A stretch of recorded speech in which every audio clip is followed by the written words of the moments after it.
Okay, so hello everyone, whoever's watching this.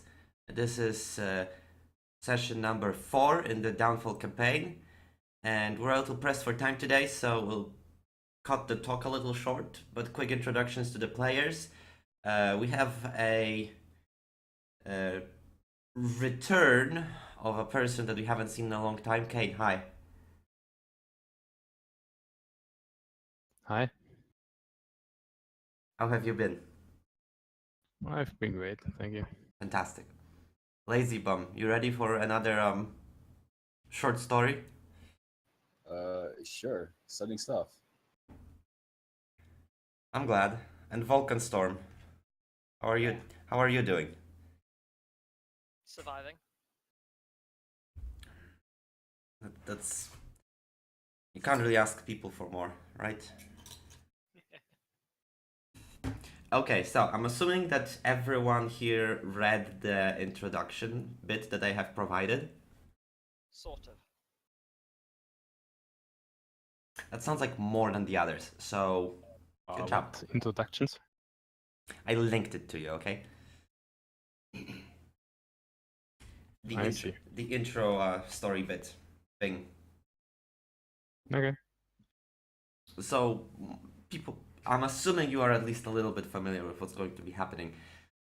So without much further ado, uh, we're going to comment on the party, the three of you, walking towards your objective, or at least so you have been told by the locals at the crossroads town. Lacanaith Manor should be within an hour of your current location, somewhere in this forest that you've been trudging through for the past amount of hours. And yeah, yeah. Who is leading the party? Who is the trailblazer, so to speak, of the three of you?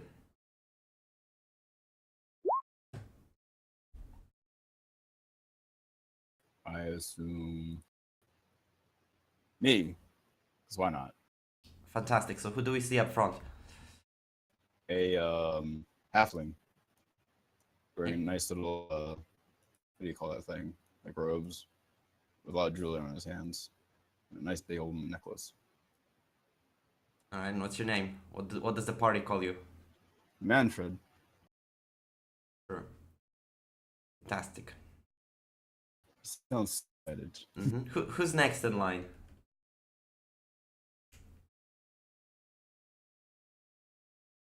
I'm walking at the end, so. All right. Let's hop to the back then. Tell us a few things about your character, what your name is, what you look like, etc., etc. Well, he's called Edward Thatch. He has a pirate hat. He has a dark beard, of course. He has a bit run-down leather jacket, and yeah, he looks a bit run-down himself. So he's a human.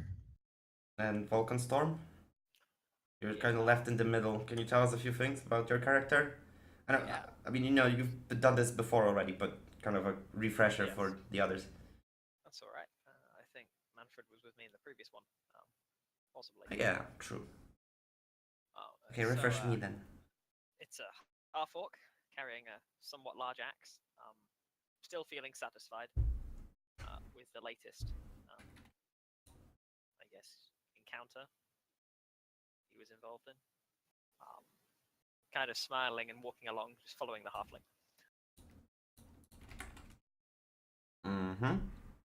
With a rather big cloak, because it's somewhat cold somehow. Yeah, one of those annoying summer times where you expect it to be warm, but it's actually kind of chilly. You blame the undead, obviously, right? Yeah, it's all their fault. It's obviously unnatural. All right, so yeah, you're walking through the forest, minding your own business largely. When you hear when you hear like the sounds of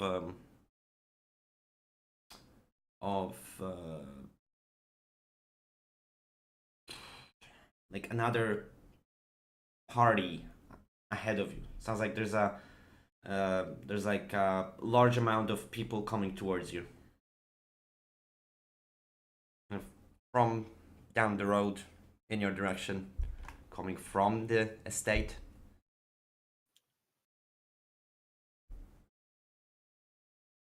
What do you do? Or do we hide?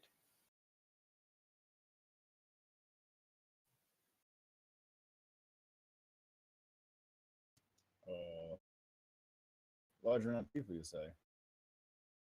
Just walk on. Yeah, I mean, it's whatever. Yep. Let's keep walking towards them. All right. Say hi. So the noise grows larger, louder for a while, and then you finally round another corner, and ahead of you you see like a sight that has become familiar to you at this point. You have seen many of such groups of refugees before. They have mostly been going from the east towards the west, but like this group is like evacuating from the south towards the north. I mean, it probably makes sense for them to go in that direction because the big road towards the west and towards the Torfain and all that is behind you. Like you've come from the crossroads town that is like placed on that road. But still, this group contains of several dozen people of all shapes and sizes, right? Starting from like small children that are still being carried by their mothers, like through kids, adolescents, full-grown adults, all the way to like the elderly who are just sat on some of the carts and wheeled away with with the rest of the belongings of these people. Are these carts pulled by horses or by people? These carts are pulled by a mixture of oxen and people. There's no horses here. There's also other livestock, like there is a herd of cows, which is quite unusual. There's lots of cages with chickens cooped up in them. So yeah, you're looking at a pretty wealthy village evacuating itself. Because affording this much livestock is at a time like this, a bit of a rare sight.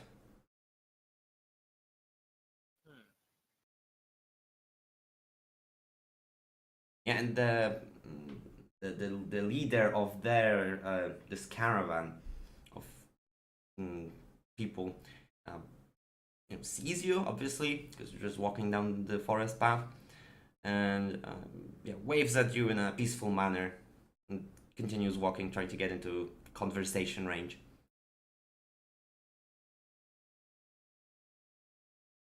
You keep going. Someone who's good at talking, talk. I got cringe of ass, so. I'm big and scary. Some small rich person talk. I go up to one and go, "Our landlubbers, what are you doing?"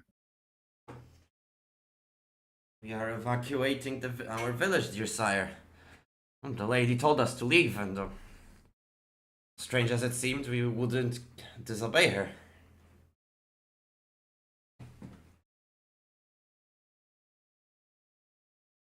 Spit on the ground and say, "Running away? Hey." No, it's not running away. Although maybe... No, it's... honoring a wish. Yes. Yes. I roll my eyes and keep walking. And just ignoring... Whose wish? I ask. The wish of the Black Lady. Well, I wouldn't believe him, that's why I keep walking. Sure. Makes sense.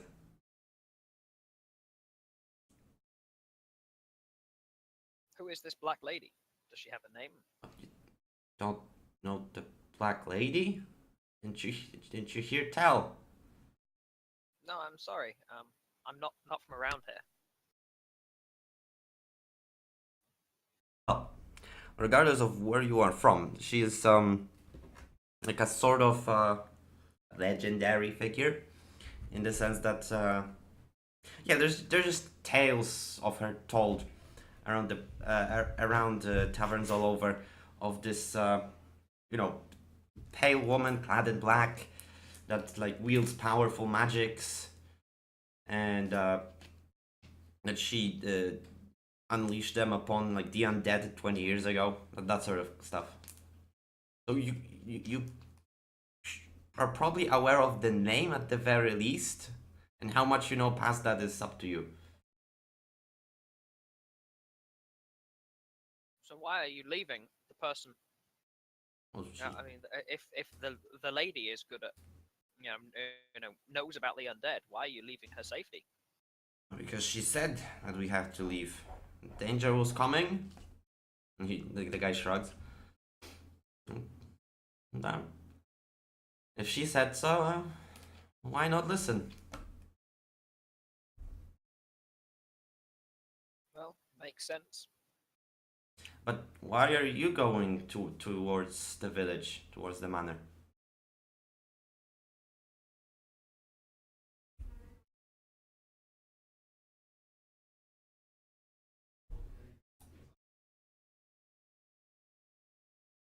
We're curious about what's going on there.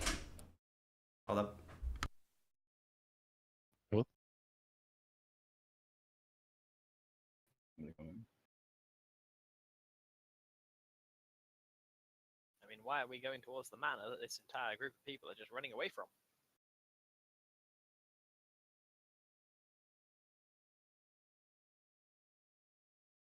I mean, we can hardly say we were promised a cash reward from a piece of paper that we read on the wall.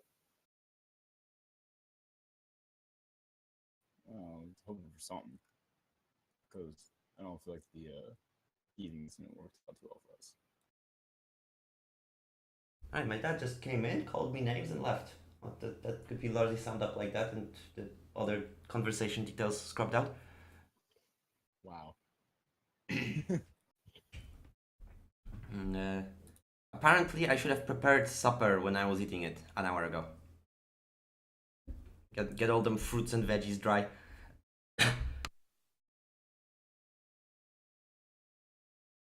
Okay. Uh, Familial problems aside, you've been saying something, Vulcan, but I couldn't hear you quite well. Yeah. So, the person, is it a woman who was asking me? Why are we going to the manor? No, it's a man in his like 40s. Oh, it's a man who's asking me now. Yeah, it's a man in his 40s getting his like silver hair slowly. Old man. Ish. Oh, aging man. Let's go with that. In good shape though. Looks muscular and still like sun-tanned, clearly from field work.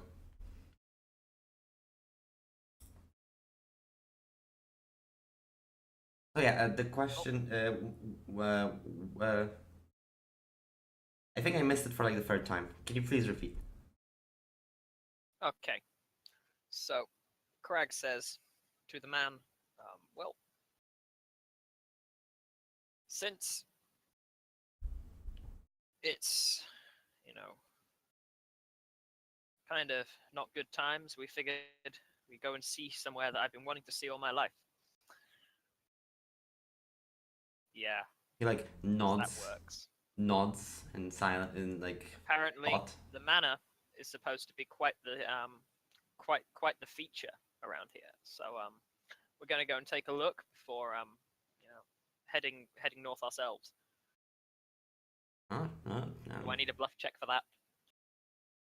I mean, are you Kind of bullshitting him? Sure. Then yeah, you need to give me a I'm deception sort check. of bullshitting him. I'm not very good at it. I mean, it's not going to be a hard deception check, but still. Give I me a have some deception charisma. check. I can pass this. Sure. That's what they say. Yeah, I'm not trained in deception, but let's do it anyway. Since no one else was talking.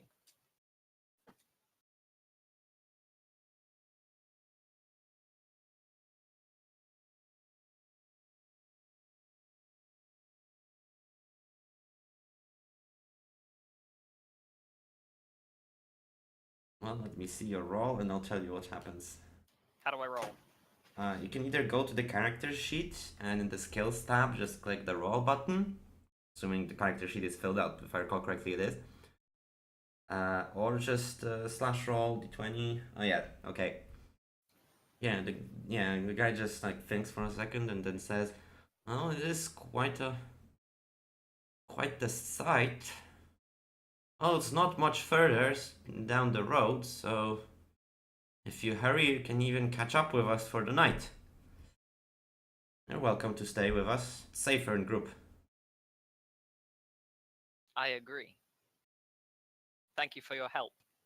And I continue on my way. Just bounds a little and lets you keep going, and he catches up to the front of the caravan, which kept going at the time. So yeah, you let the villagers pass in peace, and as he said, not too much time has passed when you come out of the forest and you enter like a small valley that is presumably the Lacanaith estate. Kind of in the heart of this little clear space, there is a village, indeed, an abandoned village at that. You see no signs of life of any kind, no soul anywhere, no fire, no smokes, no laundry, no nothing. The nearby fields are actually abandoned right now. Like, you can still see some of the upcoming harvest growing out of the soil, still green, not ready, and at this rate it probably will stay in there since the people have left. And the village itself is not exactly very large. Like, you saw the entirety of the village, right? So those are like a few dozen people, and yeah, there's just a matter of houses kind of clumped together. Going past the village, though, there's a little bit of a hill, like a small elevation, a matter of a few dozen feet to just kind of give it the edge over the surrounding, and there you can see the manor itself. It's a pretty large, primarily stone and clay tile structure that is overlooking the valley itself. And there's big stained glass windows on this 2-story structure. That from a distance you can see that they provide an excellent overview of the area. A little bit to the side of it, you can see a very dense and overgrown copse of trees. Nothing like the forest that you have exited, where you can just freely walk between trees because there's plenty of space between them. No, even from a distance you can tell that the trees there form an actual wall of wood that is impenetrable, save for a path that goes somewhere in and very quickly disappears. And all this, of course, in the shadow of a mountain range in the Titan's Foot Mountains, kind of overlooking the entire place. You can even see some white snow at the very peaks of the formation. And yeah, as far as you can tell, there's nothing alive anywhere in the vicinity. But hey, the job said to come here, so you're here. Maybe you should. That's my mom. Maybe you should at least look around and see where the contractor is. Okay, But they're not immediately obvious. Does the village look like it was abandoned quickly, in a hurry, or? Nah, it just looks empty. Okay. As if everyone was, in their houses and sleeping or something. Just, yeah, it was a peaceful process.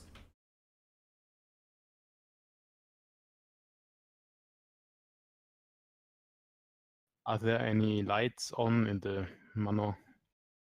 No, there's no lights anywhere, and it's not the time of day yet to spot this sort of thing, right? Because it's late afternoon, so the sun is still up high. Okay.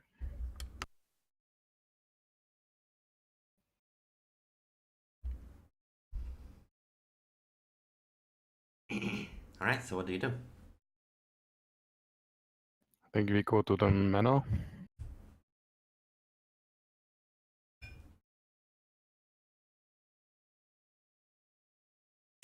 Well, all right. So the path to the manor leads through the village, right?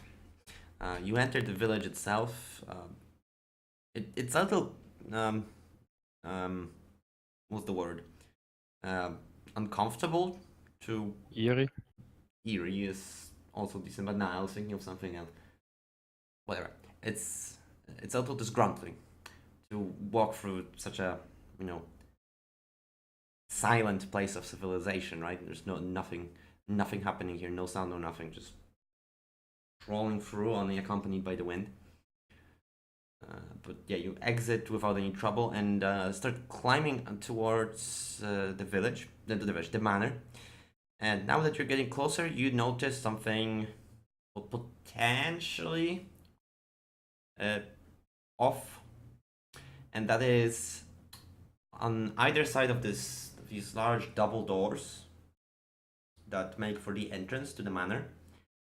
There are positioned skeletons, like just a full set of bones of a person. Skeletons like propped up on like spears embedded into the ground. There's like one skeleton on either side of the door, leaning against the wood of the polearm. Would like to rattle on some bones. I'm sorry, I was coughing. You would like to do what with them? Just, rattle. Oh, okay. So you wanna come? Yeah, you wanna come close to them? Yeah. All right. So, you don't make of it much. You just continue walking towards the manor. So Edward has this notion that he's going to make a ruckus with them, and as you're getting close, like within like 20 feet of them, like big door over you, you notice that the bones stare, and like lights flare up in their eye sockets, and they like straighten themselves up and grab the spears, lift them out of the ground, and point them at you. Can everyone roll initiative?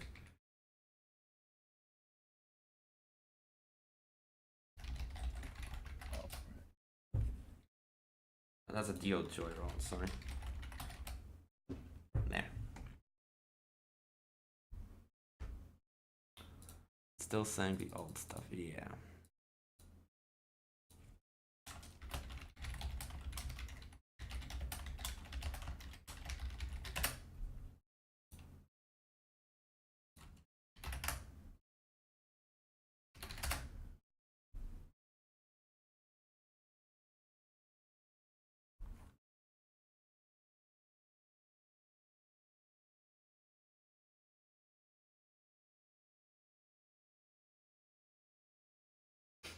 Oh, it's a 21, alright.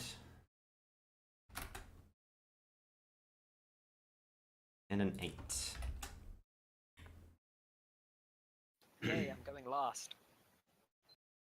Alright, so so Edward, you go first, and yeah, you look around.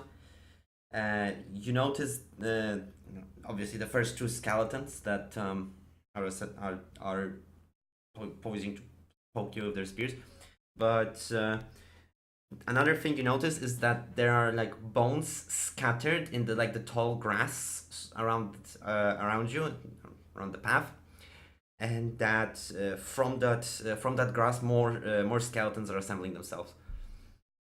The bones like start getting joined together, like hands grasping for swords, like strewn about the place. But yeah, the initiative is still yours. What do you do? I would like to run up to one of the skeletons that are assembling and smash it in. Okay. Roll to hit. See how you do.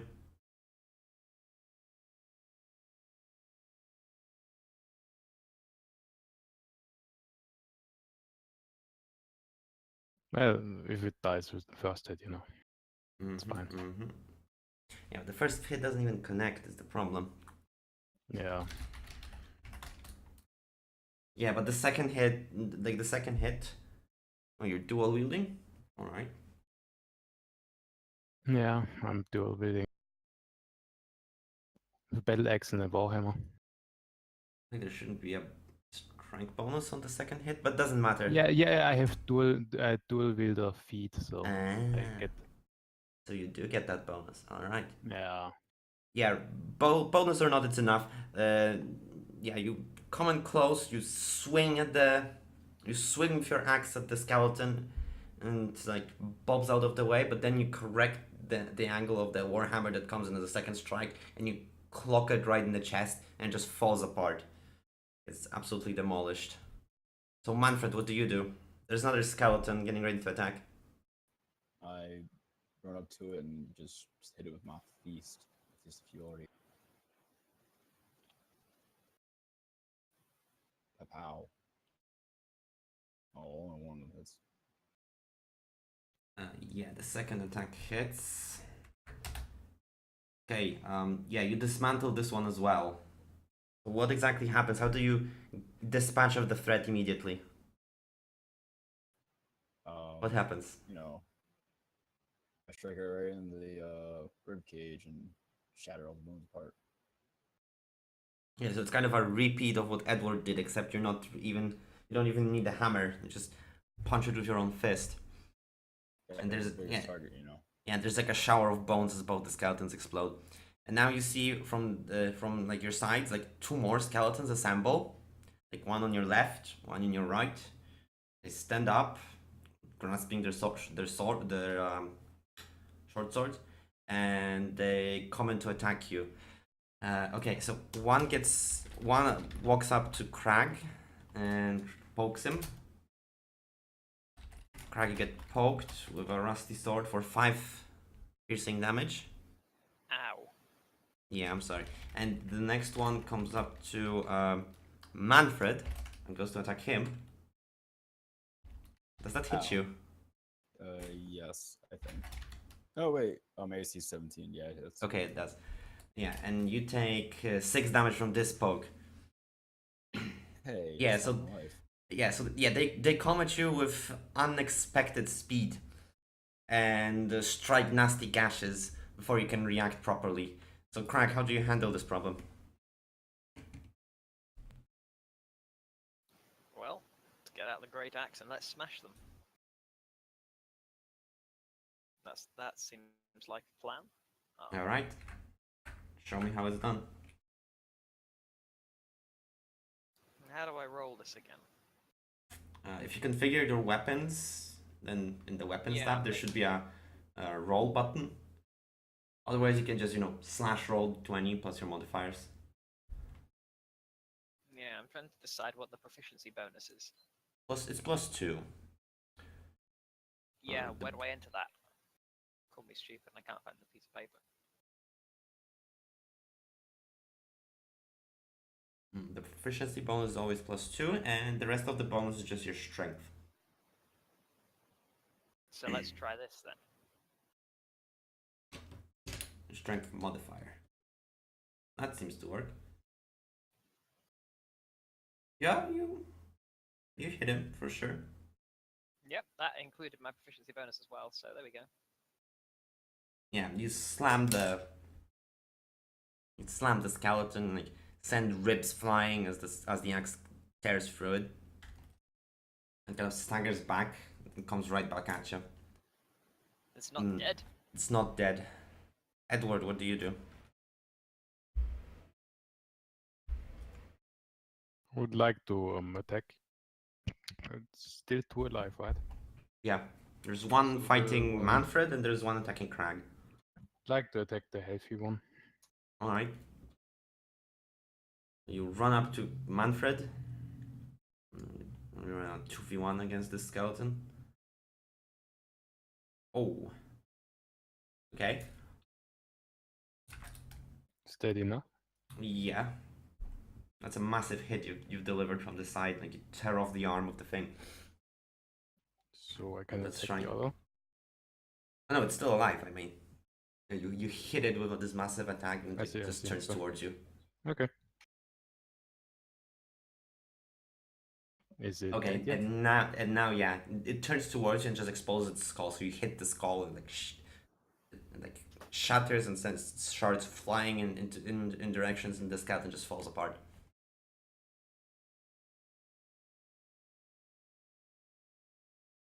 So yeah, that one's dead. Yay. Mm-hmm. And Manfred, what do you do? Well, the skeleton's dead, right? Or is there still? Well, there's one skeleton left, and Krag is currently fighting it. I run over to smack it. Look Show for me. it.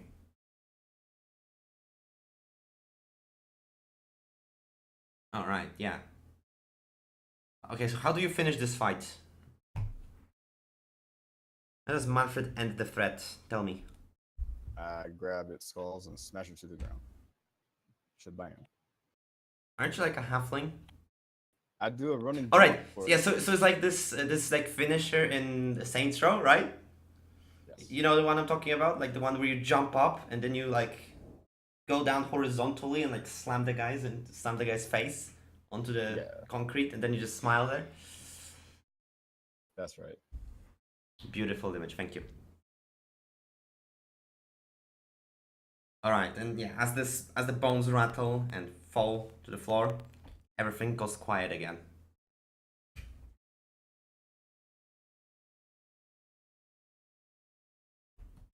And you're out of combat. What do you do now? I give the skeleton another kick. Like for good Okay. measure, just make sure it doesn't stand up. What kind of damage did I just take? 'Cause apparently I have resistance to some sort of damage. You only have resistance if you rage. You didn't get to rage this time. Yeah. Oh, didn't I? Oh, okay. Yeah, but if you got to rage, you would have resistance to piercing, slashing, and bludgeoning, which is, piercing is what they were doing to you. But yeah, you didn't get to use your ability there. I was gonna get angry, but they all kind of fell apart. Yeah.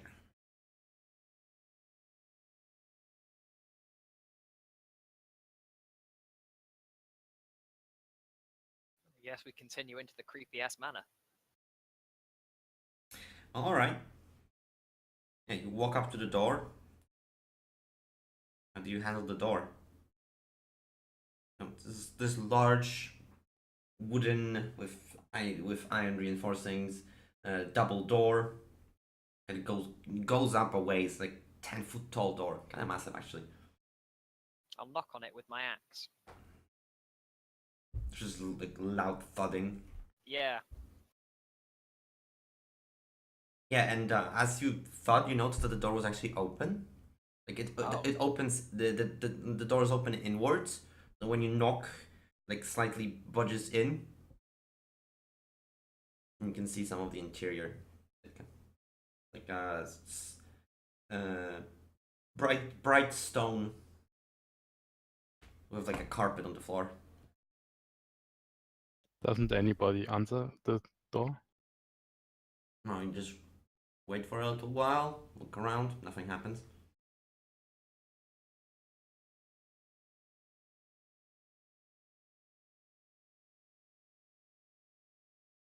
Aye, man, let's go in.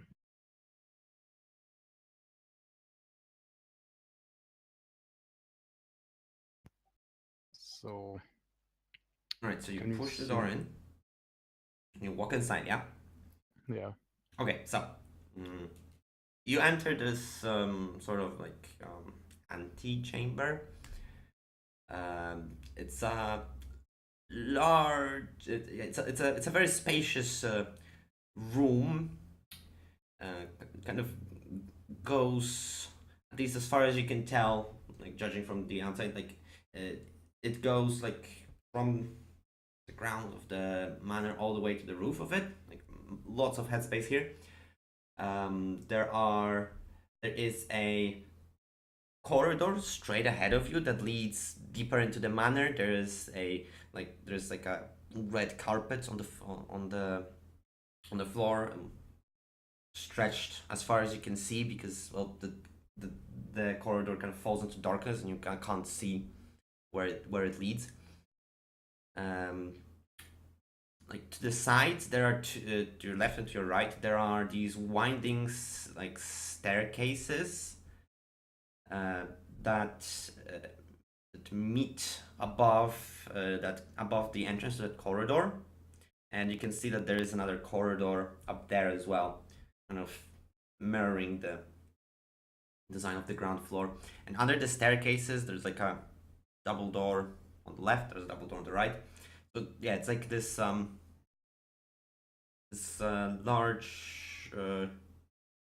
connector room which you have entered. And as you're kind of looking around, trying to decide what the appropriate course of action is, you hear like footsteps, like the sound of like high heels stepping on stone, and you hear this harmonious female voice coming from above, and she says, "Greetings, travelers. You have caused quite a stir outside. Why have you come here?" And on this like little balcony isn't quite the right word because you're indoors, right? I'd say it's a balcony. Okay, fine. On this little balcony that like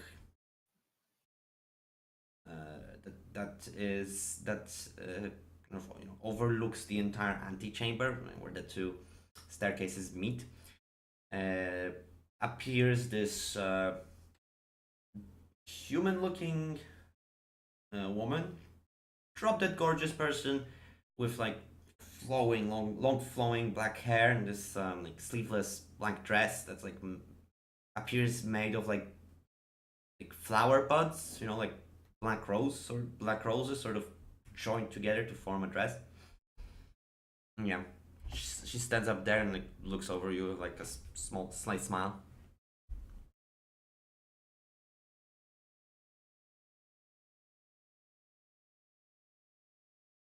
So she asked us why we came. Yeah. Sorry. She did. So I go, "Aye, Lassie, we are here for your booty." It can be taken the wrong way.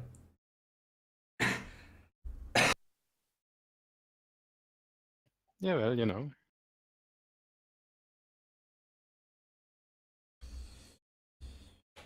And there's like a look of confusion on her face, and she says, "What do you mean? I The don't." 200 doubloons. I didn't offer any. And she like stops, and like a sudden like look of surprise comes over her face, and then like an expression of panic forms, and she looks at Manfred, like straight into Manfred's eyes. And Manfred, you feel like a sort of warm magic like permeate your body, like a wash of warm energy comes over you. Okay. Do you do anything about it? You trying to resist this? Yes. All right, then give me. You need a saving throw for this. Is that ordinary? I don't want it. No, it's not. It's not hot. It's like I a wouldn't warm. say hot, just out of the ordinary. Okay, okay. So give me a wisdom saving throw. Ooh. Okay. Oh, shit. Yeah. There's this warm fuzz over you. You don't notice any immediate adverse effects, but you have no time to like inspect yourself closely because from behind you hear like again footsteps, and then you hear this voice calling out, "Darling, I'm home." And from behind you strolls in this man. You have no idea how he got there because you didn't see anyone behind you, and you think you would have noticed if he was this close. But yeah, there's this like man, by the looks of it, like in his 30s, again with like black hair and this like pencil thin like, mustache under his nose, and fancy, you know, decorated and like hafted black and white nobleman's clothes. He just kind of walks in slowly, and once he kind of becomes level with the party, he suddenly like disappears, and you kind of look around, and then and you hear his voice coming from up on the balcony, and he's suddenly right next to the woman, and he says, "And this time, there's no paladin to save you." And he grabs her by the left hand, like she like tries to back away. He grabs her by her hand, like holds her by the forearm, and then like squeezes a little, and you hear this like crunch as her forearm just snaps. She like cries out in pain and like staggers. Wait a second. Can we all see that, or is it just Everyone can see that. so? Hmm? But she looked surprised when we asked for the money, right? Mm-hmm. Okay, yeah.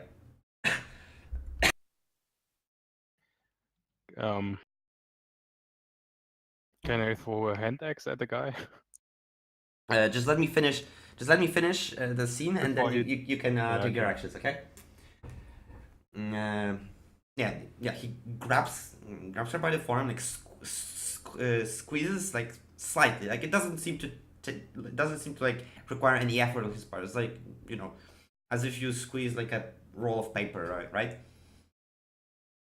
And her hand goes like crack, and like bends 90 degrees sideways, like, cries out in pain, and, like staggers, and he looks like his big smile on his face as he turns towards you. You wanted to say something, do something? Otherwise, I I would to like address you. to say we came here for some booty, and we are not going to leave it out. So, Yes, I would indeed. like- He says, kind of jumps in the middle of your sentence and here's the booty, and he says, "Yes, I offered you payment, and you have done your task magnificently. Therefore, it's only fitting that you receive apt payment. Now, if you'll excuse me, I do not quite have the material flow at present to facilitate that, but I am sure that you will accept what I have for offer without any complaints. Now, will you? Because instead, I will offer you a chance at salvation. Yes, salvation." Like he like looks up, like still holding the woman's hand, like there's a grimace of pain on her face, but isn't even trying to get away. And she says, and the guy says, "You will leave this place. You will forget you have ever come here. And you will go to Torfain, the glistening cathedral. And you will tell the matriarch that we will be seeing each other shortly." And as he says shortly, you feel like a wave of nauseating magic come over you. Manfred, this is not pleasant at all compared to what you have undergone previously. And can Krag and can Edward roll a wisdom saving throw against this charmer of a person? Oops, Oops. that didn't end well. Alright, let me check his save DC really quickly because 13 seems on the edge.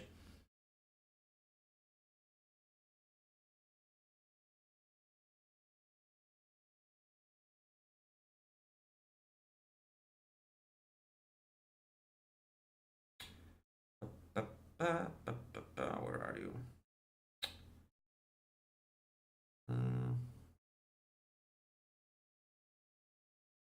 Save DC. Okay. Okay, so yeah, you're both like suddenly overtaken by this like wave of magic, and you're unable to like act anything. You're just like, yeah, what he says, that sounds like a perfectly good idea. I should go and do it. So you robotically turn around and just march out of the start marching out of the place. Manfred, what do you do?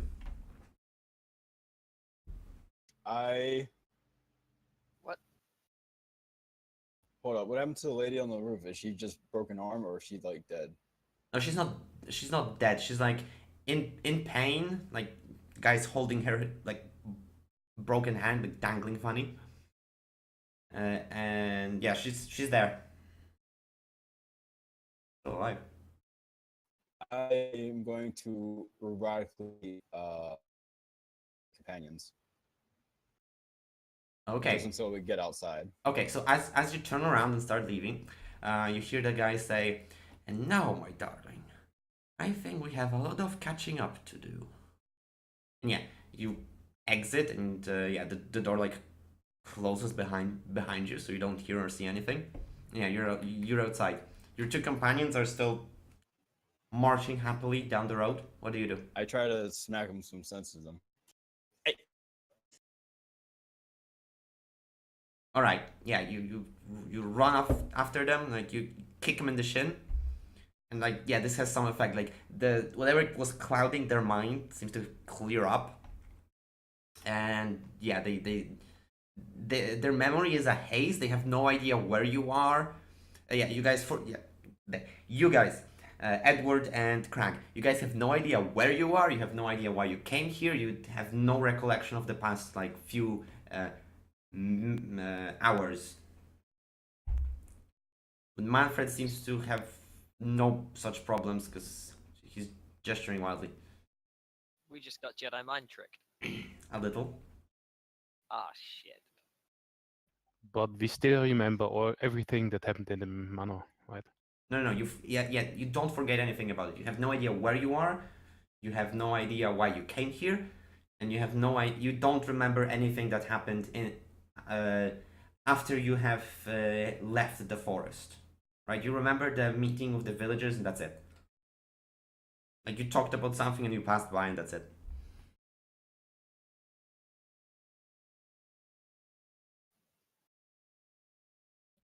Was probably a little too much booze, eh?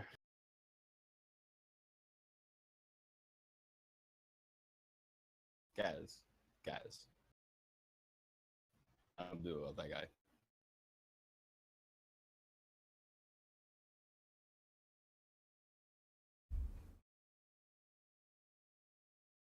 Let's go to Oh. this manor.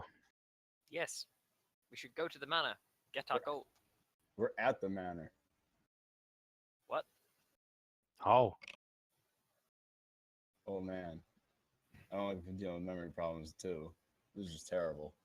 Alright, stay with me. You guys are like what's the word? Been magic-fied. And kinda lost your memories for a bit. But I swear we're at the manor. And there's a guy in there, pretty strong, just mind tricked you fools. And he may or may not kill a lady in there.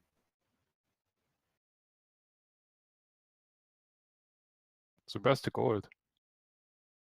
Well, he kind of kicked us out. He said something about having gold, but not having it at the moment. Who knows? I think we have to break him to get the gold. Let's kick our way back in then. Aye. Wait.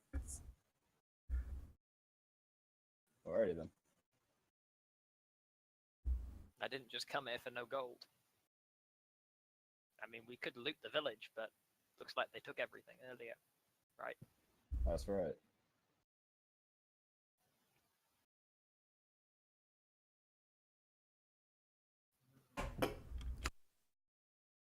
So they bust open the door or what?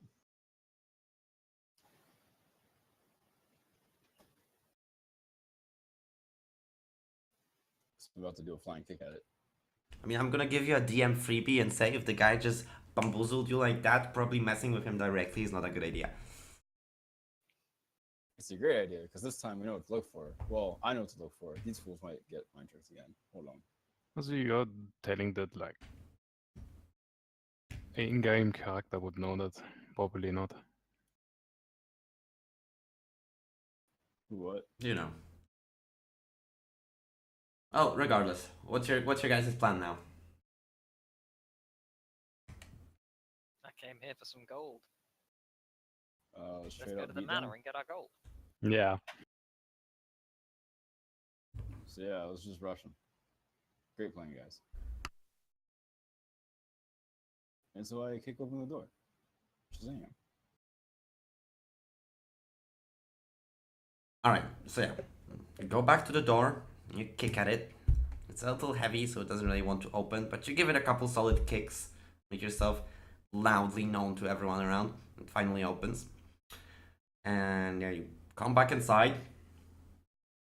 Look around, guy's gone, lady's gone. And then you hear like angry footsteps coming from upstairs.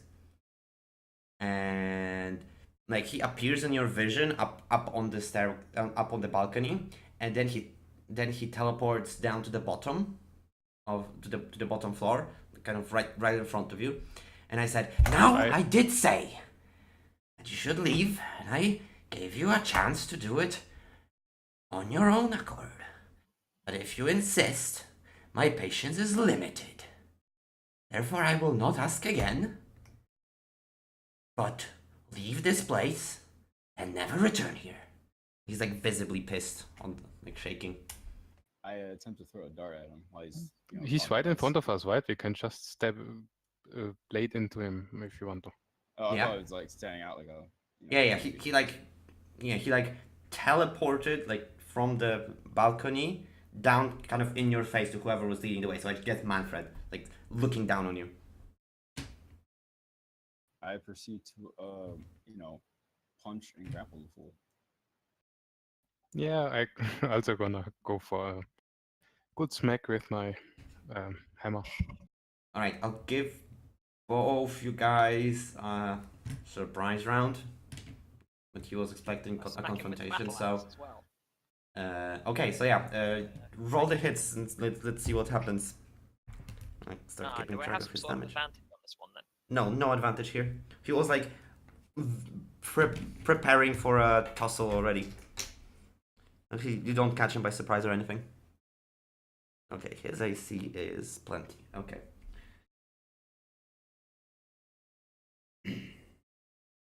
Okay, so what happens is Wait.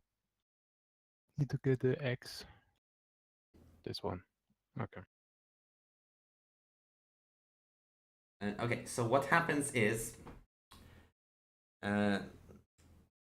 Manfred, you have like no maneuvering space here, right? Like he's right in your face. So the moment you try to do anything funny, he grabs you by one hand, then grabs you by the other hand before you can get to any punching, and you kind of like break free of him. So so you kind of reset the status, and then Krag comes in from the side, and he like moves a tiny bit so the blade slices through the air, doing absolutely nothing. And then finally, Edward comes in from the side and like cracks him under the ribs. He doesn't even flinch at the attack. Like you clearly did some damage because like lands with a thud. Not as much as it should probably, right?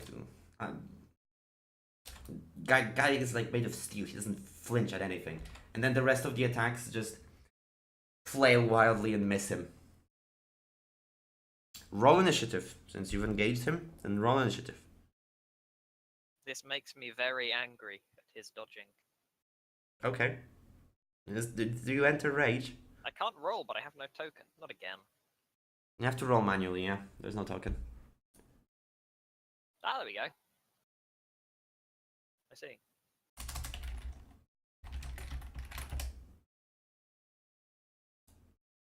Oh shit. Yes! Better than last time.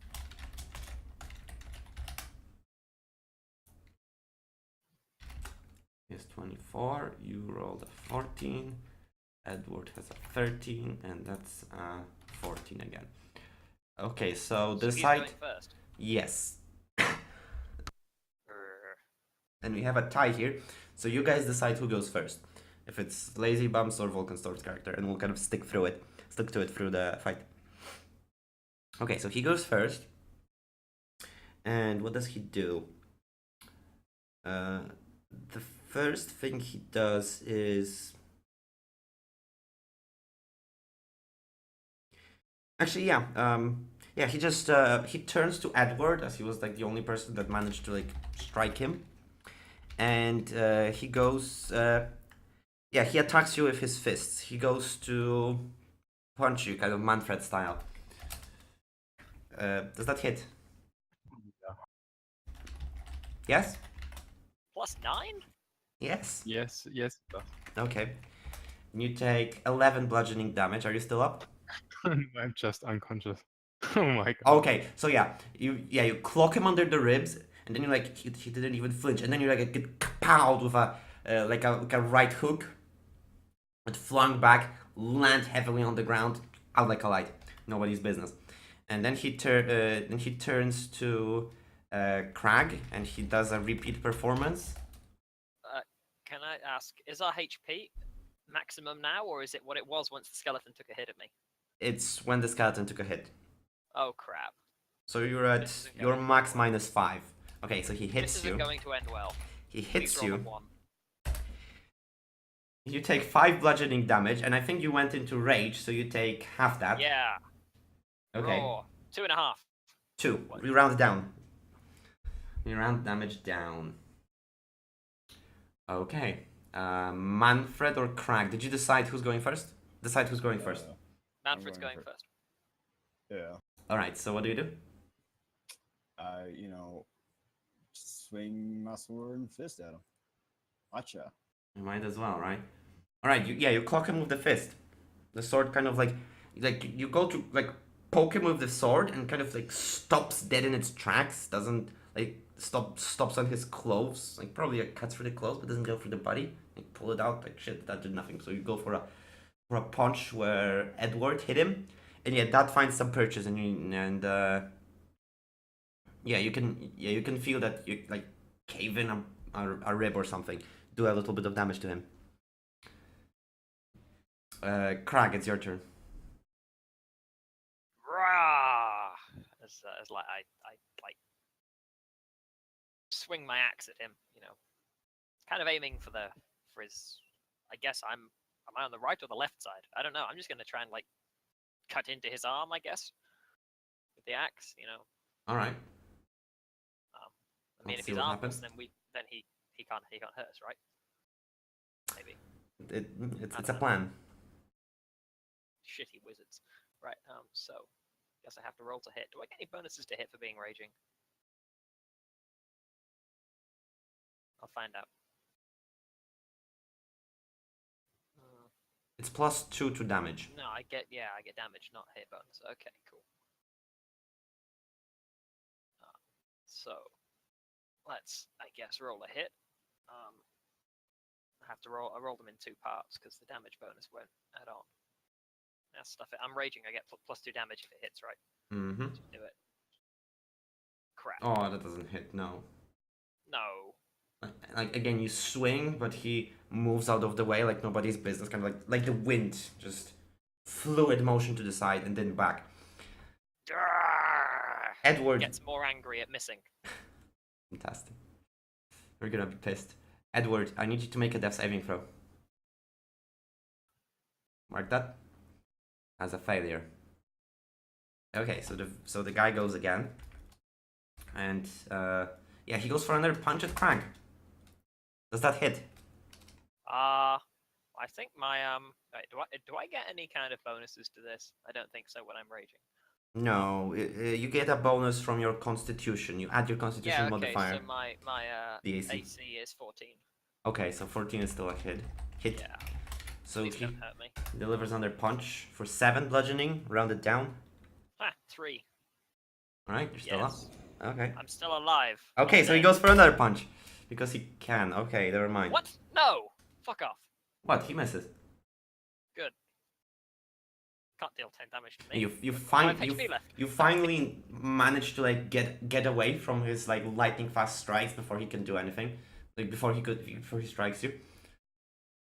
So yeah, he has this expression of like fury on his face as you prove more resilient than he expected. Manfred, it is your turn. Pow. Wow. No, you slice into him again. Okay, so you go with the sword in the place that the hammer struck, and yeah, you like slice through it and like comes back out. It's like the tiny sliver of like dark liquid blood on the surface on the edge of the sword. So obviously it hit him, right? It's just he doesn't flinch. It's like it has no effect, even though you're definitely hurting him. But he just ignores it, as if it was nobody's business. Krag, it's your turn. Raw. Very angry now at missing twice. Goes for another swing.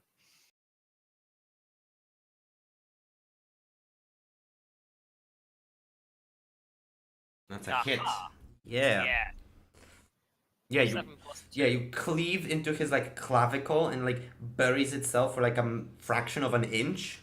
Like you like as if you hit like stone or metal, and it like stops, and he just looks at you with like can I rage then in his say eyes. back, like, what are you? Kind of like push it down more, but I guess it doesn't go, does it? And you can like ask him, but yeah, you really get a response. That's number 2 for Kane. And okay, so the guy responds and the guy responds with, "I am the lord of this place," and he goes to attack you again because it's only fitting.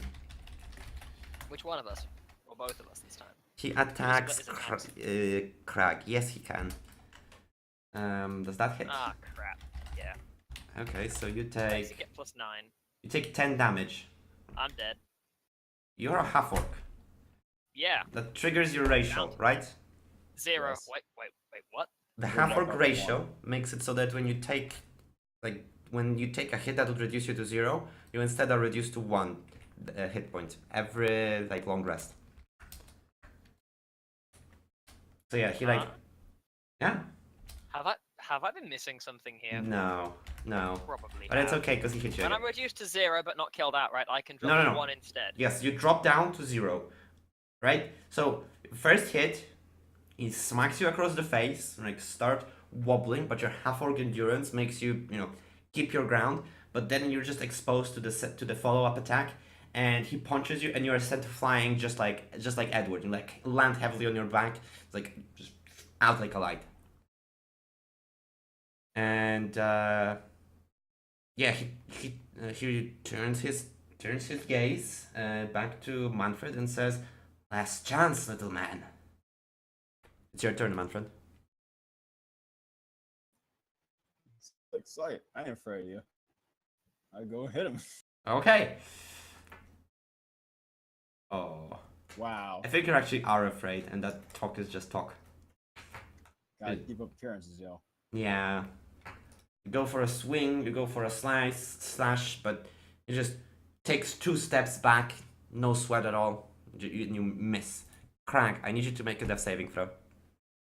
Is there a button for that? Yes, on the first tab, there is a button for Do I death get saves. any bonuses to this sort of strange thing? D20. Nope. It's just the d20. Oh, crap. And it's DC 11, house rule. Yeah! Alright, that's 1 success, mark that down. Edward, I'm not dead. Yet. Yay. that's 2. Yeah! Here come the good rolls. Yes, now it's my turn. Go Okay. down. Okay, so he goes to attack you once, Dodgy him, halfling. I hits got you, hit. hits you for 9. Are you still up? No. He cleaned my clock. Okay, so he goes to he grabs you by the throat, lifts you up. There's like so much force to the like the sudden move that you just like drop your weapon completely unprepared for this sort of thing. Like he lifts you up, like chokes you, holding by his hand, and he says to you, "Let's go for a walk, shall we?" Oh, what? And he turns around and starts to like goes to the staircase and starts going up. Okay, so this walk is going to take a little while, so let's do Krag's and Edward's death saves. Let's see what happens. Krag and Edward, please roll until you reach a conclusion. Krag first. Krag, roll. Okay, that's 2 successes. Edward, your turn. 2-2. Okay, for both. Krag. Okay, Krag, roll a Yay. d4. Do I get any bonuses to this? No. Okay, Yay. you are stable. You're not dying, and you will wake up That's in good. 2 hours. Nice. And Edward bleeds out. Like you must have landed funny.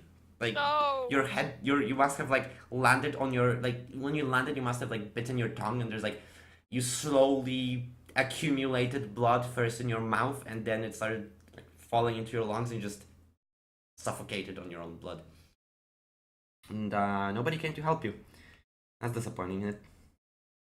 So Edward, what does Edward see when he dies? Is there any sort of like post-mortem, like, you know, sort of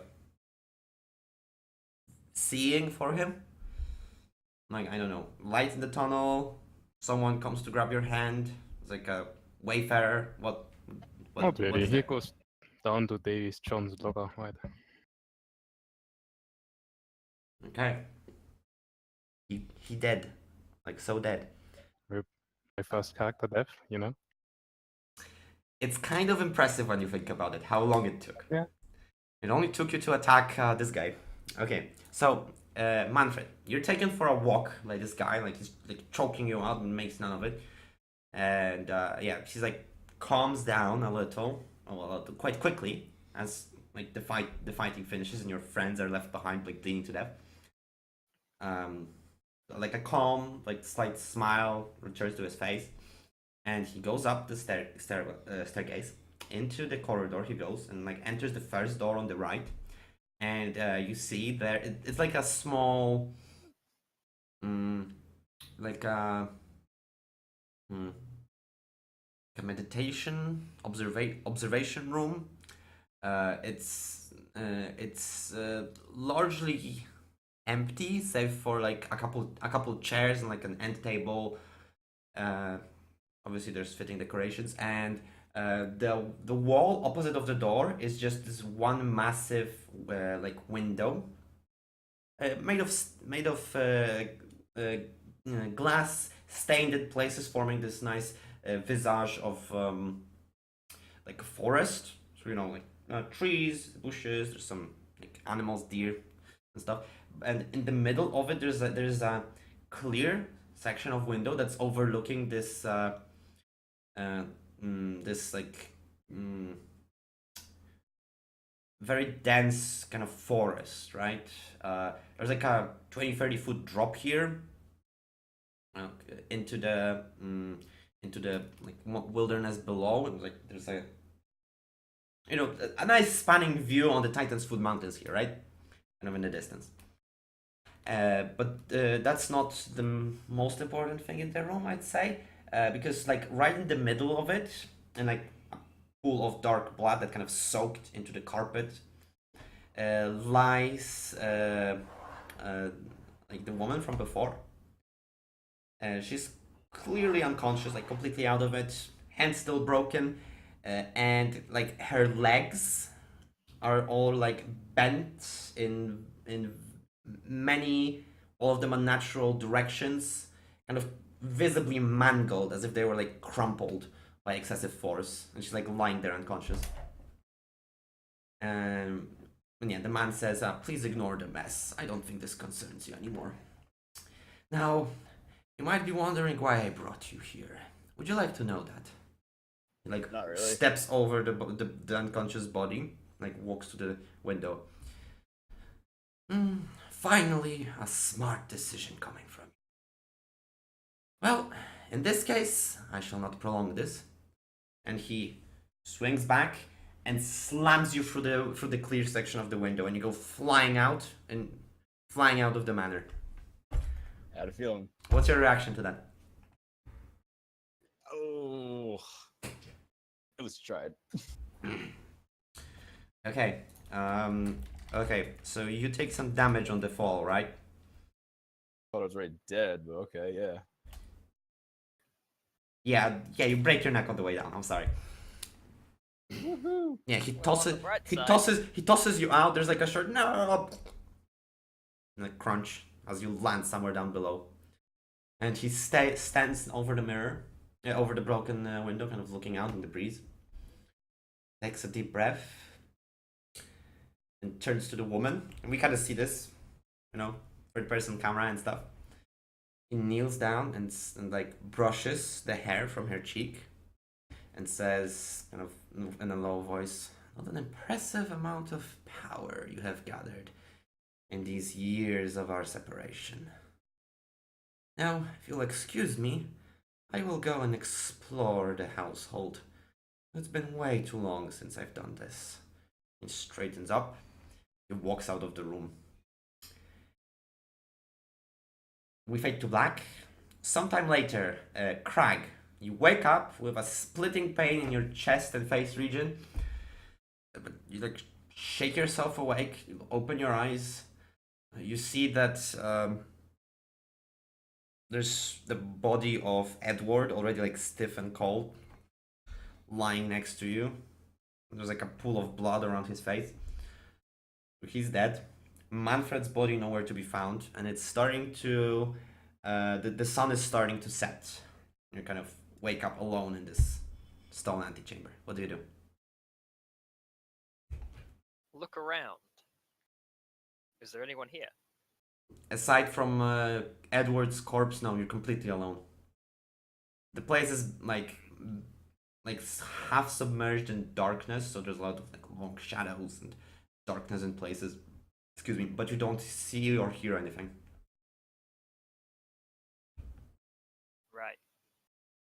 Need to consider my options. Internal monologue, but spoke out loud. Yeah, because that'll work.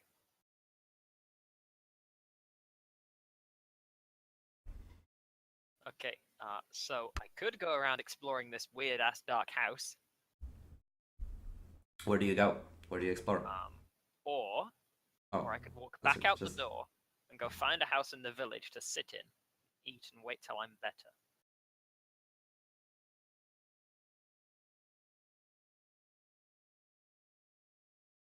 It's plans, yeah. I don't know. I figure that if this is going to be a total party wipe, guess I should go and, join them.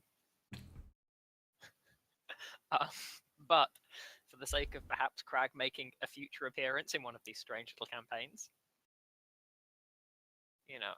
after witnessing one of his companions, kind of died dead and the other one vanished, maybe Manfred's not dead. Please, that'd be nice. I'm confused. Well, excuse me, If I could but be the I servant won't of tell this you. guy. Does he want a dumbass servant? I think you have to ask him and not me. It could cause you to die, I know though. where him is.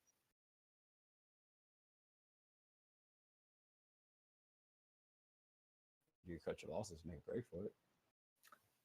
That sounds like a plan. But you might still be alive, so I could come and maybe try not to save you.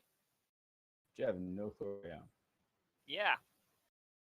So don't forget to.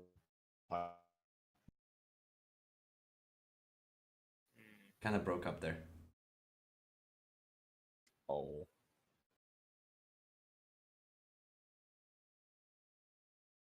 Well, guess let's explore down the right-hand corridor of this house. Okay. See what's through there. Open the door, you peek inside. This place is boring as shit to you, because this is like a library type of place. There's just bookcases, sorry, like lining every wall, and like in the middle of the place as well. There's like a ton of different like books. There's like slight like whisperings and shimmerings coming from various locations of the place. Like this place is suspicious, and this place is like a library of some sort. Does the house have a lot of wood in it? I mean, there's From furniture. what I've seen, it's had a big wooden door, and there's a library full of books. Are we talking like big stone passageways, or are we talking like... The place is the architecture is primarily stone, but the furniture is primarily wood. So I can't burn the place down then. It might be difficult. Damn. That would have been a way to leave this one. Okay.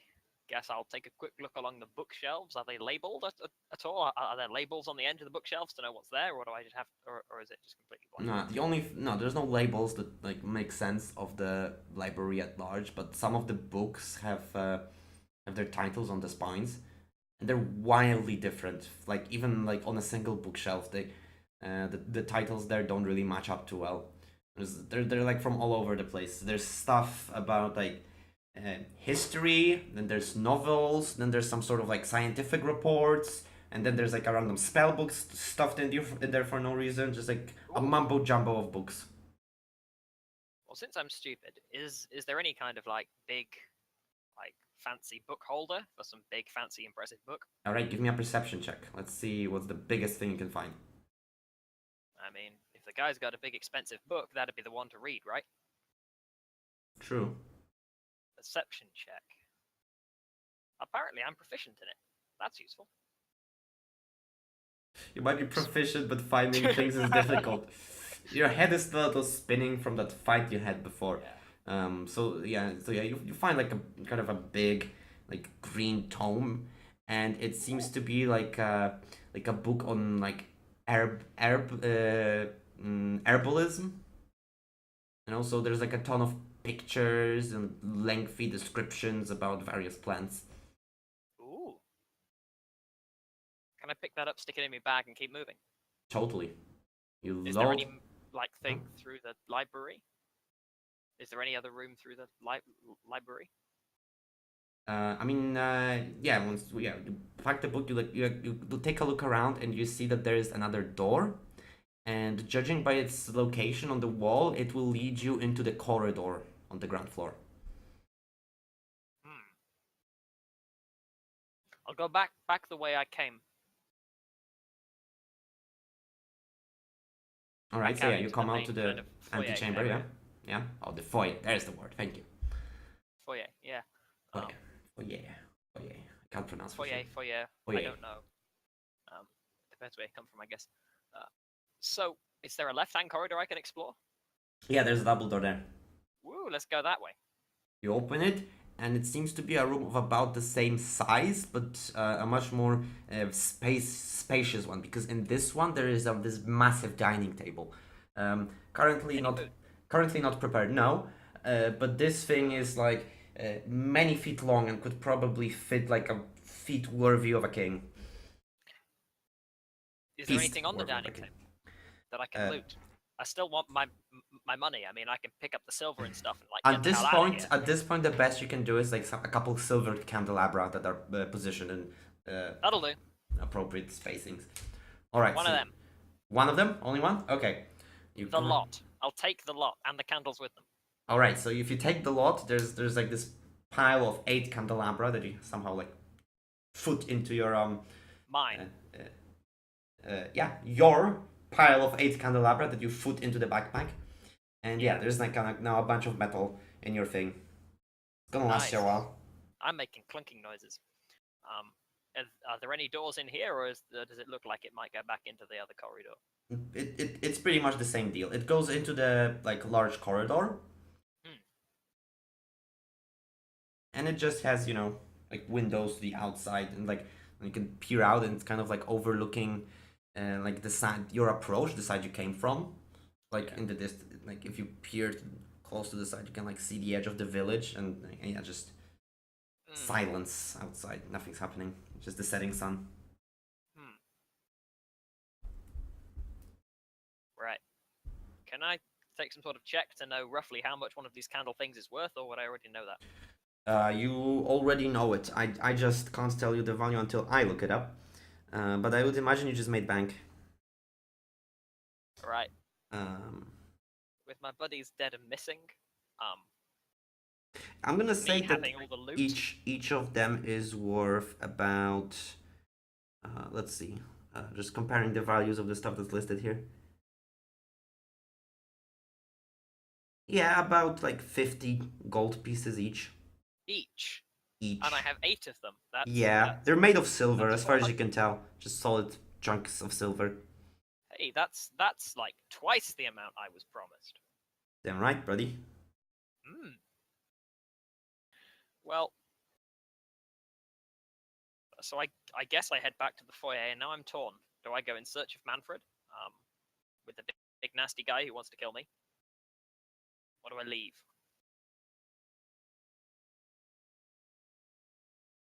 I don't know. Yeah, like, do I go or do I leave? I don't know. I mean, for the sake of the adventure and story, and what would probably be more interesting for everyone else, which way? I ain't telling you. Ah, crap.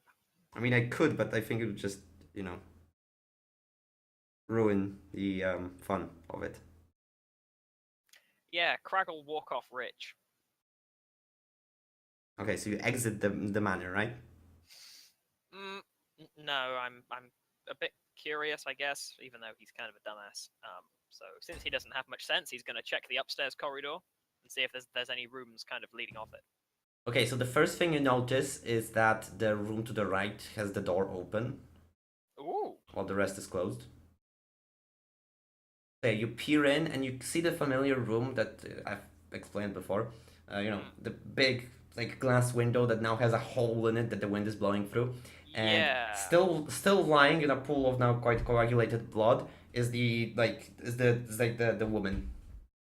Again, with the horribly mangled legs and the broken arm. What do you do? The room appears to be empty other than me And her? and her.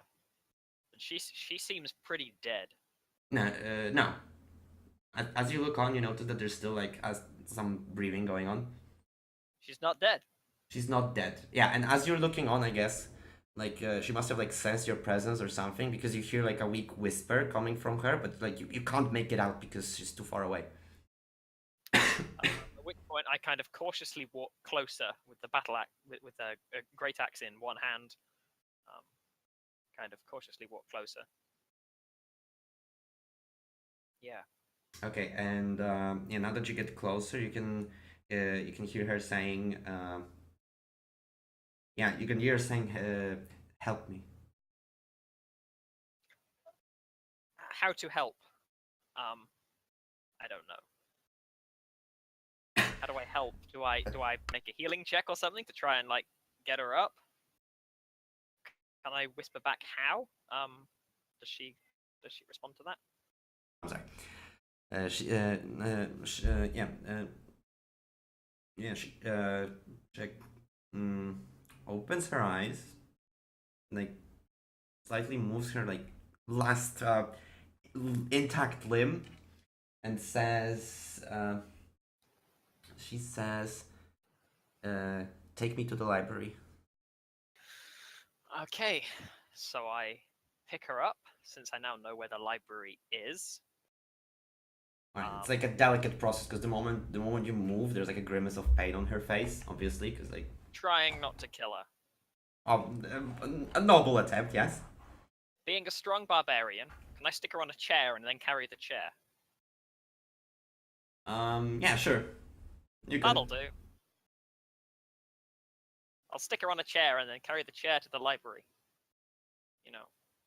All right, Might this be is heavier again. than her, but fuck Yeah, it. this is a complicated operation at first, but once you load her in, kind of like cradle her up in there, it becomes a little easier. Have a chair. Yeah, and you carry her in this like puffy armchair.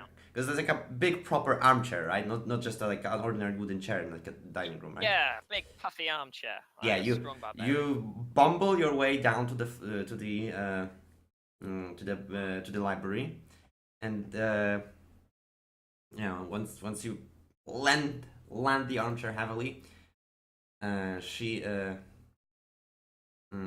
goes to. No, she doesn't go anywhere. She tells you. She tells you. Third bookcase, second shelf, blue book. Yeah, like you go look over, and yeah, sure, there's like a kind of like Loose. count, and sure, okay, there's like a shelf, and on it there's a bunch of books, and there's like this massive blue bound tome in there. Right. I'll pick up the book and kind of bring it to her. Okay, so you pick it up, and you notice that it's hollow inside. Oh. I look inside as I bring it to her. Yeah, so you move it and like rattles, and you open it, and there's the inside of the book has been like carved away. The paper is missing from the middle, and inside, like fitted in there, not fitted in, it's like put into it loosely, is this like crystal. It's like sort of see-through, bluish, pinkish in color, and it's like slightly glowing. And she says, "Take it." What? As in, I take it, or can I not give some of it? Like, do I not? Like, do you not want this? Like, Take it. as in, drink it or keep it? It's a crystal. You can't really drink it. I'm too stupid. Oh, sorry, it's a crystal in there, not like a vial of thing. No. It's a crystal. It's just a sorry, crystal. I was under the impression it was some kind of glowing bottle of liquid. I'm sorry. You know, like some hidden alcohol or something. No, definitely a crystal. Okay, so I guess I pick up the crystal. okay, so once you grab it, she like reaches out with her hand, like her one good hand, and says, "Yeah, take my hand." I do with the other hand, putting my battle axe kind of, I don't know, like under my arm, I guess. It's mine. I'm not gonna leave behind. And I don't know. I sheathe the great axe and then kind of. All right, and like, she's If I hadn't done that already when I picked up the chair. I would assume at some point it has been hafted. It's fine. And now she says, "Now crack it."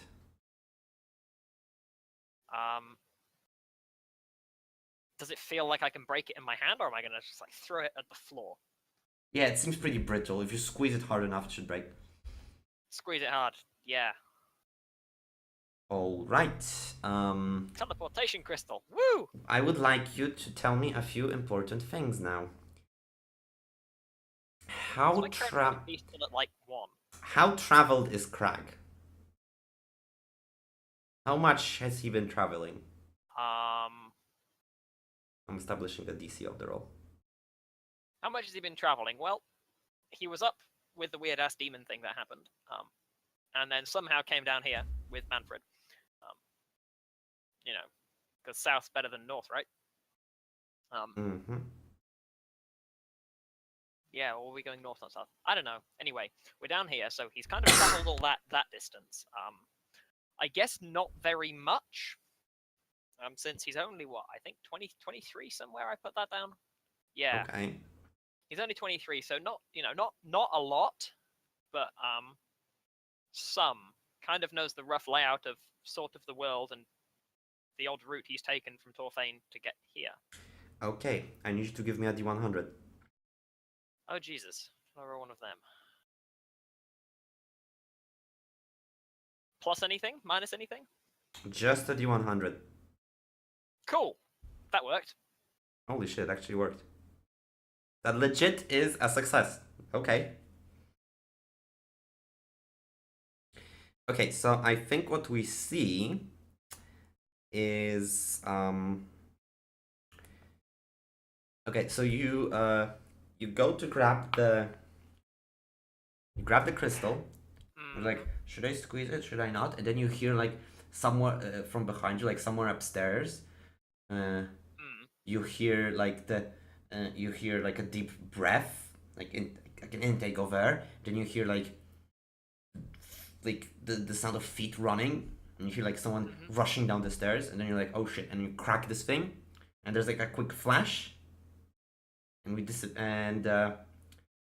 you and the black lady disappear, and barging into the library comes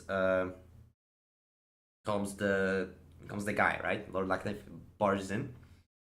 He looks around. Obviously, his gaze falls on the book and then on the armchair, and like sees there's like a little stain of blood on the armchair. And you see his expression slowly turn into one of rage. Like you, Not fair. I'm the one here who rages. and we fight and we snap away. And not Manfred, Krag, you are. You wake up sometime later. Kind of feeling around and like lying in the grass or something. Like open your eyes. And there's like a small crowd of people staring at you. There's like a kid. There's like a couple older people, older people as adults, and there's like a woman kind of all looking at you, like, and then one of the men says, "Ah, you're awake, huh? Who'd have thought?" Yeah. Hi. Where are we? I assume that the woman's with me. Is she with me in this point? Yeah, you look around. You look around. You don't see her. Oh. And where am I? And a guy says, "You're in Gavin's Root. You ever heard of that place?" No. "You're not very traveled then. A wonderful village. Look around." You look around. Bit of a shithole, really. It's like a couple. Size-wise, it's pretty similar to the one near the Lacanaith Manor, right? But this one has like also has like a slightly fancier house kind of in the middle of it. There's like a stone foundation instead of just like wooden thatch. There's like a stone foundation to the structure there. And the guy says, "You came in here with that woman? That's your wife or something?" A friend. How is she? Huh. You're better see for yourself. She's in the brother's house. Go check her out. Like, no points. Gets his turns his like points his head towards the like, yeah, the fancier house.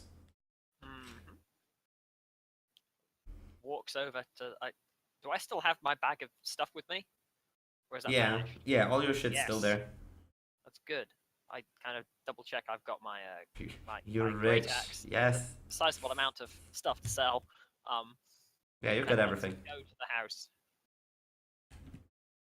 Yeah, you're greeted at the door, and yeah, you're greeted at the door by like this guy, clearly from the order, right? It's like a lowly brother of some kind.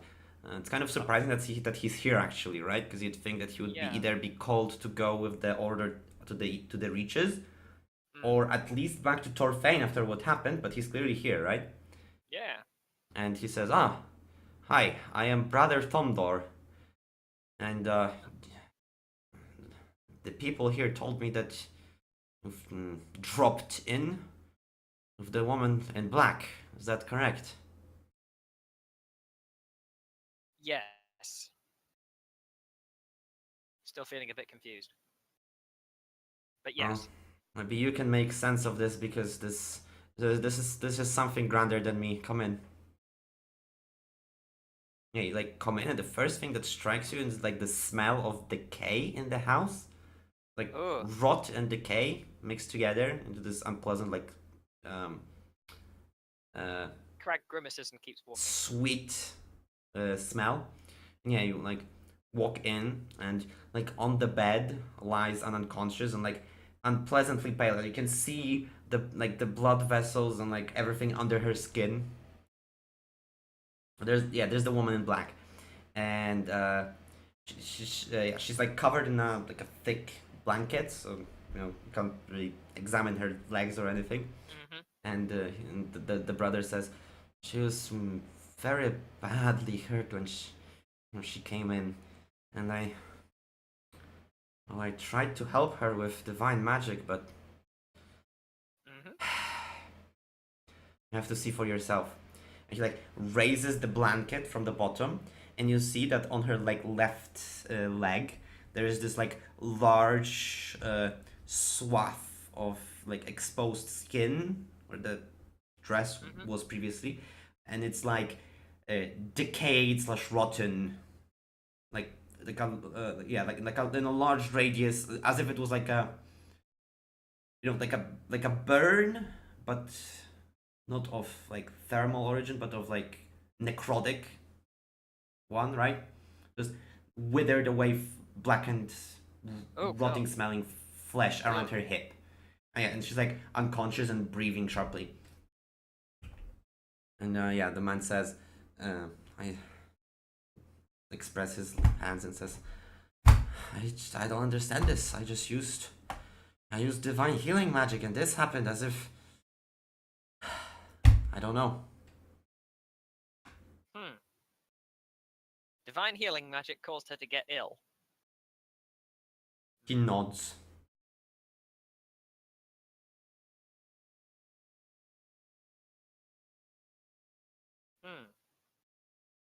It looks, she was very wounded before, but So now I'm afraid she might not last any time. It's just a matter of hours, maybe days if we're lucky, before she passes. And I can't help her, clearly.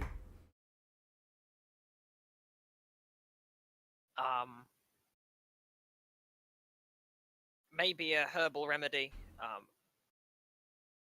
Yes. I know nothing about healing, but I picked this up on my travels. Gets the book out of the bag. The big kind of herbal book thing, right? Nobody here knows anything about herbalism either, but yes, that would be something that works. If we only can get such a remedy, nobody here knows. Can you show me the book? Maybe there's something in there.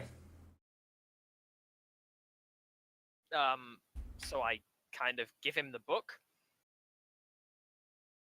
Because I don't know what to do with it.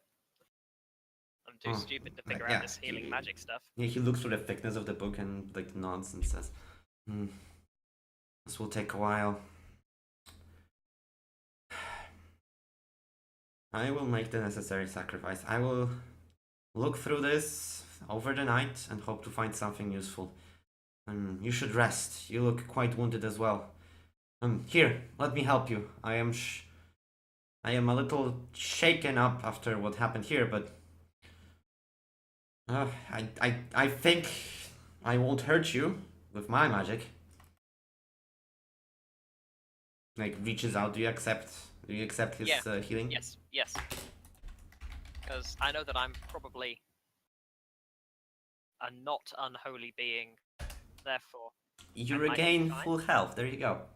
Nice. Yeah, the healing magic's like course through your veins, and immediately you take a deep breath and you feel like a newborn. Yeah, he like steps back proudly, says, okay. Fantastic.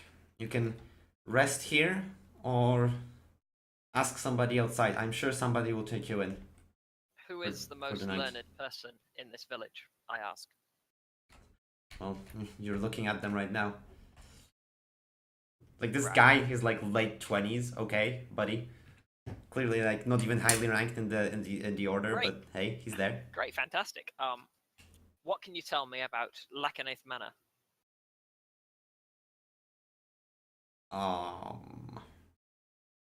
Give him Does he know anything about this? I'm gonna give him a history check, okay? Because I basically know fuck all about this thing, so you know. Oh, Lacanaith Manor sounds like a place where Lord Lacanaith would live. And the lady. You know the story of them. No. Well, they are both considered evil, I think that's fair to say. They were generals of sorts of the Lich King during the Blight. One and the other. Oh. Well, the lady fell to the ex-royal paladin, You might know him. No. In the early days of the Blight, you do know of the Royal Paladin Bathus, right? Okay. You know, big hero, basically stopped the Blight, and then he got Yay. accused of kidnapping the princess. As all good heroes do. Live by the sword, die by the sword. And he kind of disappeared somewhere in the northeastern reaches. And now that there's undead there, well, God knows, right? So yeah, Lady Lacanaith has been defeated by the Royal Paladin, like in the first days of the Blight, and Lord Lacanaith fell during the great battle over the Skeleton Throne. That's kind of it.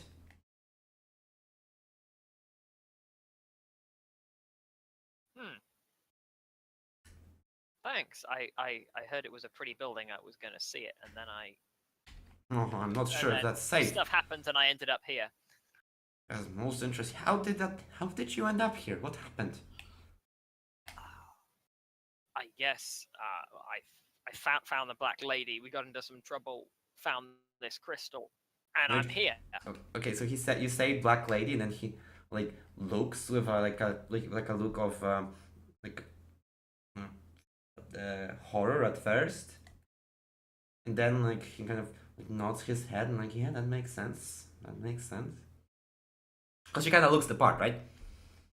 Yeah, well, she's a lady who was in black at the time when I last saw her, and that's what people were calling her, so that's what I called her. Yeah, he kind of nods his head and says, "Well, it was interesting. It's like the time of legends is upon us," he says, kind of looking at you. I think I will do the world a service if I get to reading this book then.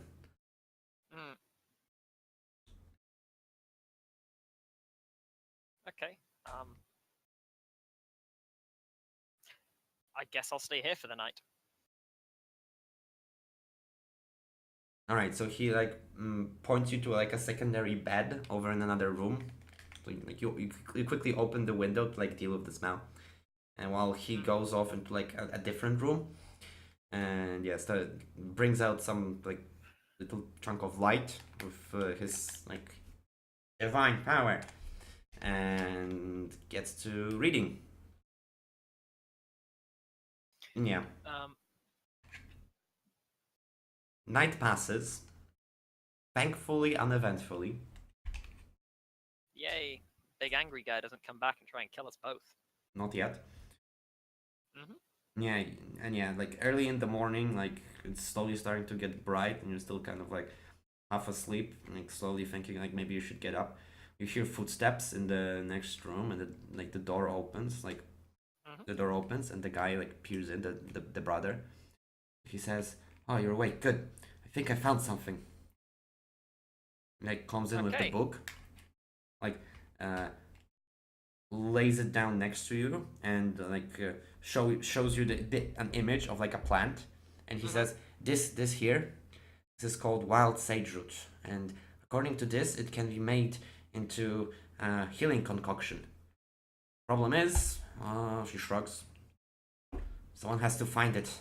I believe there's no herbalist around here. The place has been reliant on order magic for a long time now."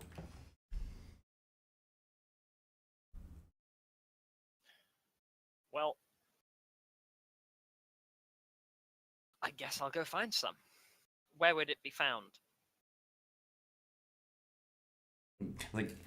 Guy shrugs, and he says, "The only thing I know is what's written here, and it's mostly found in open meadows, just in grassland." So where are we? Where is here? I don't know. I mean, yeah, you're in a village somewhere, still relatively close to the Titan's Foot Mountains. Okay. If you want to triangulate your location, you need to give me a survival check. But you can tell you're definitely still in the Svalor Kingdom, and it can't be far from Torfane if there's a brother here, right? Right. Can I ask him what's this place called? That'll do it quicker. This. Oh my god, I had a name and I already forgot it. I think okay, yeah, this place is called. This village is called Gavin's Root. Mm-hmm. Yep. Uh-huh. That's gonna reduce the difficulty on the survival check. I'll give you that much. So is that route as in plant route or route as in pathway route? As in plant root, yes. Okay.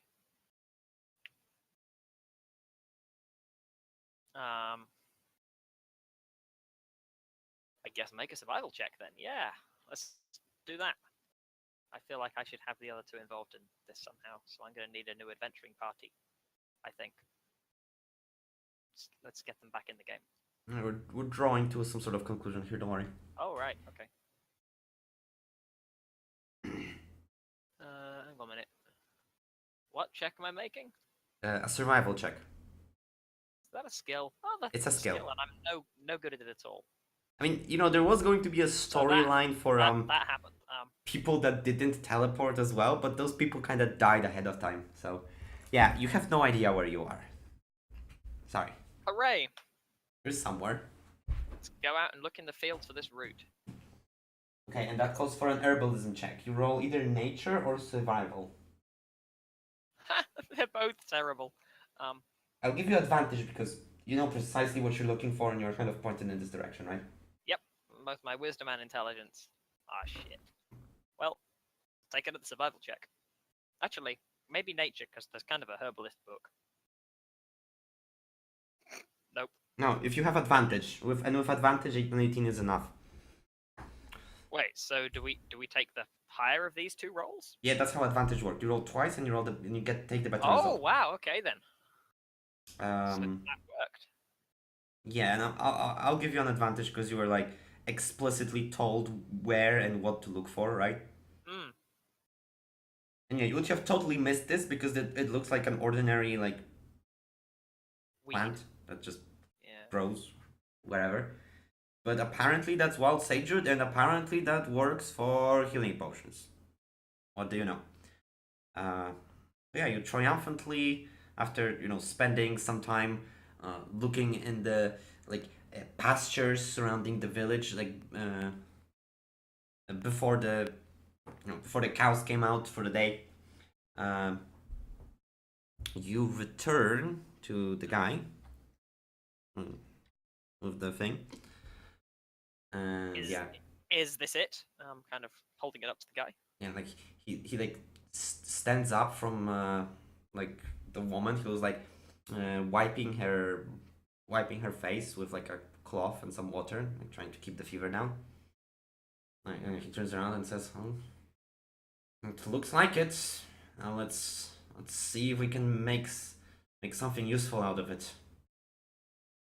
Like takes it from you and goes outside to there's like a a small party of onlookers has formed outside because you're a bit of a local figure now that people know what you're up to, right? Yeah. News spreads quickly. Half teleported into the village and went out looking for a plant. Random as shit, right? As you do. Obviously. Mm-hmm. Yeah, you take he goes up to a small group of the women that have gathered up there, and after a quick conversation, they go off to another hut. And do you follow? Yeah. Okay, so you go inside, and the guy takes the book, and together with the women they have a little discussion, well, this thing says that we should peel it and then slice it and then toss it in, and one of the women says no, love, that's how you deal with a carrot. No, this must be a more delicate approach. We should try drying the root first and then tossing it into the concoction. No, that takes too long. It must be faster. So yeah, there's a discussion going on there. Takes a little while. What does the book say? Book doesn't if I say went shit. into the Like discussion. you look over and literally just states that wild sage root can be used to create healing remedies Hooray! of seemingly unnatural power, you know, that sort of thing. I'll trust these two weirdos then doing Yeah, the that's gonna potion be shit. great. So yeah, there's like an argument breaks out at some point as they are like discussing this, and eventually the brother just like throws his hands in the air and tells them to like do their thing, Yeah. and goes back to the goes back to his house to like tend to the black lady. And yeah, they're just kind of left to their own devices, and yeah, you just kind of zone out at some point because yeah, this is boring and nothing's really happening. And once you come to again, you see that they're like standing over the cauldron and like discussing something and like dipping like a bowl in there, and like take her out, like each sniffs it, takes a little sip, like taste, and and then one of them turns around. I laugh. This seems to be fine. It has a bit of a sweet taste to it. If it's going to work, then this is it.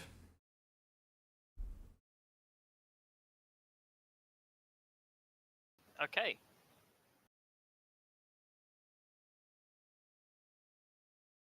Yeah. And she like Let's do offers you the bowl. Okay. Thank you. I guess I walk back to the brother's hut. Right, like walk by the cauldron and you see that it's actually freaking empty. Like they have poured like all the contents of this thing in there. Like whatever they have done with the cooking, it sucked away a lot of the water. Wow. Okay. So you have this here dosage here. God knows how it works. Yeah, you walk into the room again. Rot and decay hits you the moment you enter. And yeah, the brother has like a concerned look on his face and says, "She's fading, and it doesn't look good." Did the book say anything about how to apply this? He shrugs, kind of looks at the bowl. Now this looks like a soup. Should probably try drinking that. Here, I'll hold her head and you carefully pour it in. Okay, yeah. So you lean in. She's still pale as fuck. That's a terrible expression. I'm sorry. She's still very pale, like drenched in sweat at this point. Again, very sharp breaths. Like yeah, as the guy said, she's fading, and like you tip a little. Yeah. Like it blows in somewhere. Nothing happens. The guy says, "Well, if that didn't work, pour more. Just pour the whole thing. See, let's hope for the best." What if it's like a potion that you have to apply to the wound or something? So I don't want to pour in all of it. He like shakes his head and says, "Doesn't look like a salve. It's not dense enough." Okay, then let's feed her. Yeah, Alright. let's feed her this bowl of stuff. It's a slow and careful process, but you wind up pouring the whole bowl in there. You don't think she don't you think it went where it should have because she's still like breathing, like finish administering the potion, put her head back down, you like step back, and yeah, you step away and you notice that it did in fact do something, because you see the wound that has been created by the magic apparently like start healing itself, like life returns to the limb, right? Like the blackness fade, the blackness gives way to her more natural skin color, so it's like turns white, and like the smell of it lifts a little, and yeah, you just watch and marvel as this thing like does its job, and then it stops. You look disappointed at her mangled legs that are still basically useless. and then you look at the splinted arm that's like still looking broken. And Yeah. but yeah, what's immediately important is that her breath has stabilized. Like it became deeper again, and she seems to be like resting easier. So Okay. you did some right. It's not perfect, but you helped for sure. And yeah, the brother kind of stands next to you with like a not bad face. Says, well, we're no longer in a big hurry. But I should probably go and get some more. I think she owes her life to you. Yeah, I say cautiously, thinking unlife, maybe. Yeah. I must say though, this isn't enough to fix that. And he points at her limbs. So whatever it is, we need to find something else. But that's not an immediate problem. We can think on that. He nods. Yes, we can think of that. Maybe ask the cathedral. She seems to know magic, so maybe when she comes around, she'll be able to suggest what might help. He nods and says, let's hope. And with that, we kind of fade out of the room, and we fade out of the village. Kind of our perspective shifts upwards and upwards and upwards, and we kind of until it turns into this like map representation of this Falder kingdom, right? Yep. So there's the Titan's Foot Mountains in the middle, obviously, and there's like there's some special effects here. There's like a slight string of smoke coming from the location of Torfane, right, indicating that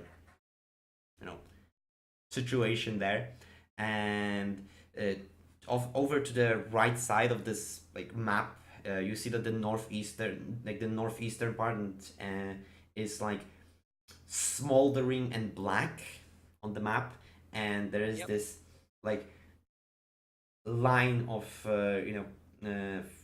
fire that is slowly spreading south and west from that corner of the kingdom. It's like already engulfed the point where the capital would be on the map, and it's like pressing onward. Yep. And yeah, our perspective lingers on this shot for a little while, and then it fades to black and credits roll. And yeah, thank you for playing. I believe this was the shortest of the 4 sessions, but well, things have been rushed along in certain cases for a multitude of reasons. I hope you guys had fun with what happened here. I hope you will return for more. And I hope that you will check out the finale, the conclusion of this series of one-shots that I will publish in the coming days. And you'll see how your decisions have shaped up the overall ending of this arc. Oh, right. Until that, well, thank you for playing. So, any quick goodbye words before everyone has to go? Lazybum, Kane, are you still awake? Oh yeah, I'm still here. I'm existing, sure. So yeah. Any word on today? Or overall? Everything happened exactly how I thought it would happen. At least Yeah, until, Okay, interesting. Krag teleported. All right. I'm just sorry that you guys had to die. I'm not dead. Yet. Yes. I'm just unconscious. The broken neck, apparently. Yeah. That's a serious condition. It's okay. Yeah. It's been worse. Well, Anyway, this will be up on YouTube in the coming days if any of you have an urge to rewatch this and see what happened. Yeah, I think that the next D&D content that happens will be wildly different to this. But that's still in the planning phase. So yeah, I'll catch you guys next time. Bye bye. Bye. Bye. Bye.